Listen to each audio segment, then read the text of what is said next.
Hi అందరు ఎలా ఉన్నారు? సో ఇవాళ నేను లేజీ చికెన్ ఫ్రై చూపిస్తా. లేజీ చికెన్ ఫ్రై ఏంటనుకుంటున్నారు? నాకు బద్ధకం ఉన్నప్పుడు ఇలా క్విక్గా చేస్తా అనమాట. ఏం లేదు, చాలా సింపుల్. బోన్లెస్ చికెన్ ఉంటే ఇంకా తొందరగా అయిపోతుంది. మీరు బోన్తో అయినా చేసుకోవచ్చు. So let's go to the procedure.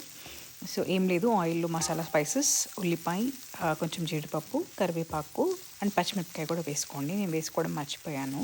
So అన్నీ వేసుకొని కొంచెం ఉప్పు వేసుకొని కొంచెం బాగా ఫ్రై అవ్వనివ్వండి, గోల్డెన్ బ్రౌన్ వచ్చేదాకా. అంతే, నా దగ్గర కొంచెం మార్చొద్దు, జస్ట్ గోల్డెన్ బ్రౌన్ వచ్చేదాకా వేసుకుని ఆ తర్వాత అల్లం వెల్లిపాయ పేస్ట్ కూడా వేసుకొని పచ్చి వాసన పోయే వరకు ఫ్రై చేసుకోండి. ఇందులోనే అసలు టేస్ట్ ఉంటుంది, ట్రస్ట్ మీ.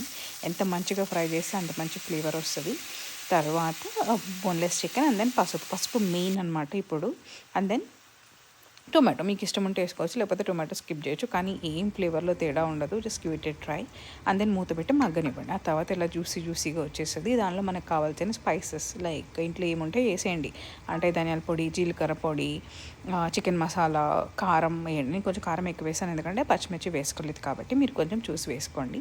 ఆ తర్వాత నా దగ్గర జీడిపప్పు పొడి ఉంటుంది ఫ్రిడ్జ్లో, సో అది కూడా యాడ్ చేశాను. కొంచెం కావాలంటే స్కిప్ చేసేయచ్చు, నాట్ నెసెసరీ.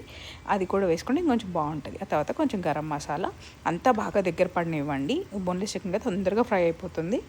బోన్ అయితే కొంచెం ఎక్కువసేపు కుక్ చేసుకోండి. ఆ తర్వాత ఇలా దగ్గర పడినిచ్చి ఎంత రోస్ట్గా కావాలంటే అంతసేపు చేసుకుంటే మన chicken fry ready. Please subscribe.